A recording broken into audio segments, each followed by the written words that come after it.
Welcome back to Arcane Pass. There's a place in Illinois just across the river from St. Louis. Millions of people drive past it every year. They have no idea what's hiding there because right there, all in the middle of America, lies the remains of a lost civilization, a civilization that built the largest pyramid north of Mexico, a civilization that attracted thousands of people from across the continent, a civilization that controlled trade routes stretching from the Great Lakes to the Gulf of Mexico. And then it vanished. No war, no plague, no invasion, just empty streets, silent temples, a city abandoned. This is Cahokia, and most Americans have never heard of it. Let me tell you why that's a tragedy. In 1699, French missionaries were traveling through the Mississippi River Valley, and they came across strange mounds, massive earthen pyramids, dozens of them spread across the floodplain. The missionaries asked local Native Americans who built them. The answer was always the same. We don't know. They were here before us. The French named the place Cahokia after a tribe that lived nearby, but that tribe had nothing to do with the mounds. The real builders were already gone. For centuries, archaeologists ignored Cahokia. They thought Native Americans were simple hunter-gatherers. They thought no one in North America could build such things. They were wrong. In the 1960s, researchers finally started digging, and what they found changed everything. At its peak, around the year 1100, Cahokia was home to 20,000 people. That's the same size as London at the time, bigger than Paris. The city covered 5 square miles. It had hundreds of mounds, a grand plaza, a wooden version of Stonehenge used to track the sun, and at the center of it all stood Monk's Mound. Monk's Mound is the largest earthen structure in the Americas. It rises 30 meters high. It covers 14 acres. That's bigger than the base of the Great Pyramid of Giza. To build it, workers moved 15 million baskets of earth. Each basket weighed about 50 pounds. That adds up to nearly 400,000 tons of soil, and they did it without wheels, without metal tools, without draft animals, just human hands, human backs, human will. But here's where the story gets strange. Cahokia wasn't just big, it was sophisticated. The people who lived there understood astronomy. They aligned their mounds with the movements of the sun and moon. During the summer solstice, the sun rises exactly over the top of Monk's Mound when viewed from a certain spot. That's not an accident. They also built a structure called Woodhenge, a circle of wooden posts placed at precise intervals. From a central point, a viewer could predict the changing seasons. They knew when to plant, when to harvest, when to hold ceremonies.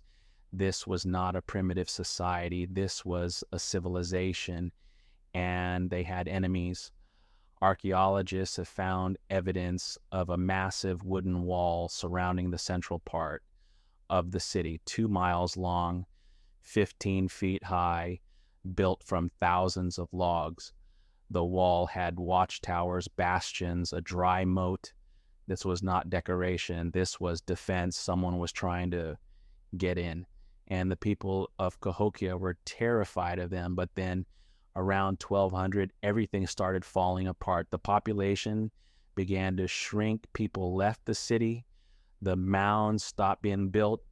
The plazas fell silent. By 1350, Cahokia was completely abandoned. No one knows why. There are theories, of course, but every theory has problems. Theory 1, deforestation. Building a city of 20,000 people requires enormous resources. Wood for construction, wood for fires, wood for walls, wood for fences. The people of Cahokia cut down an estimated 20,000 trees every year for centuries. Eventually, they ran out. The landscape became bare, erosion destroyed crops, the soil lost nutrients, people couldn't grow enough food. But here's the problem. Other civilizations survived deforestation. They adapted. Why couldn't Cahokia? Theory 2, climate change.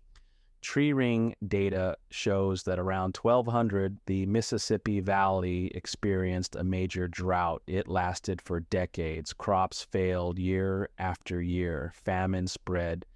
People left to find food elsewhere, and they never came back.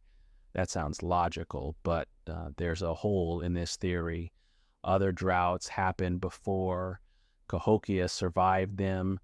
Why was this one different? Theory 3, political collapse.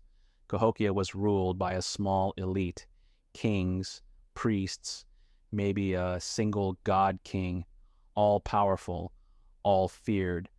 But power like that comes with a price. If the king couldn't make the rain come, if the harvest failed, if enemies attacked, people would stop believing. And once belief is gone, the whole system crumbles. There's evidence of violence in Cahokia's final years. Mass graves, bodies with missing hands and heads, signs of ritual sacrifice.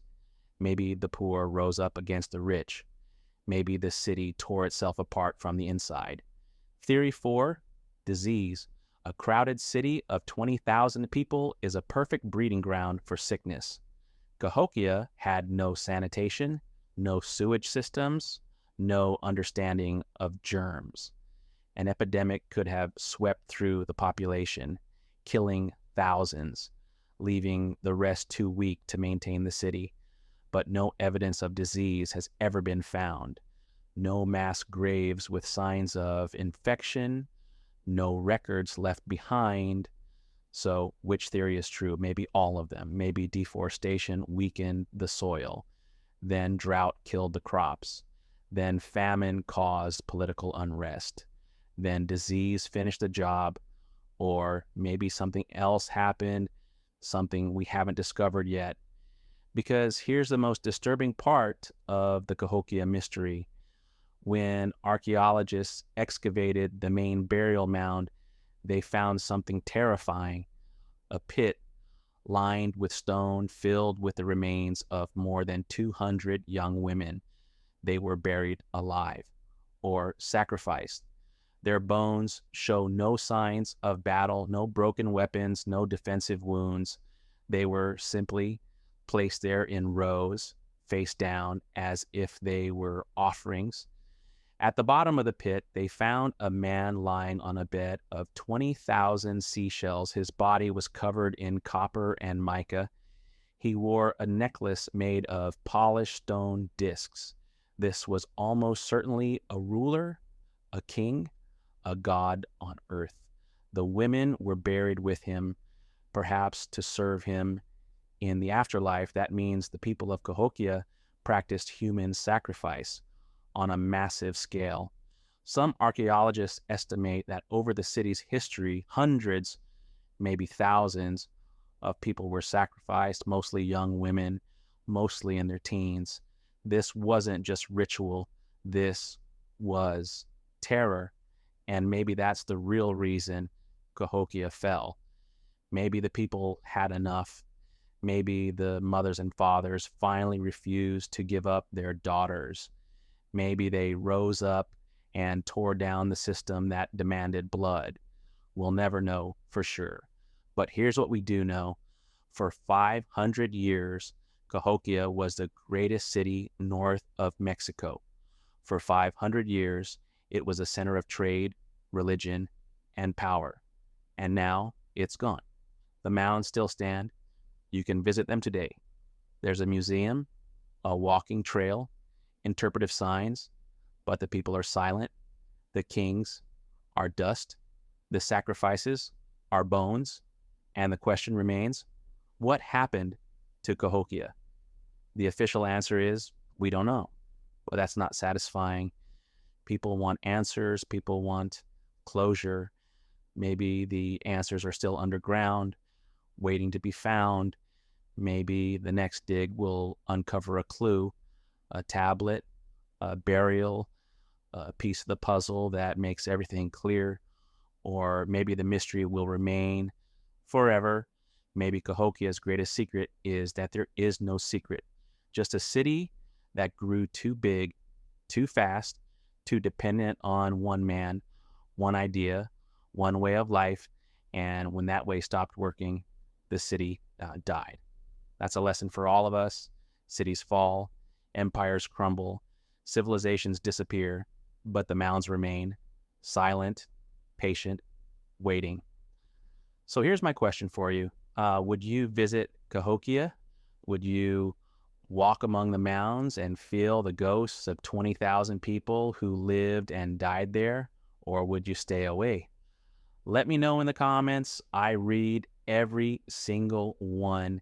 And if you want more lost cities and forgotten civilizations, subscribe to Arcane Past, because next time we're going to Serpent Mound, a giant snake carved into the earth, 420 meters long, visible only from the sky.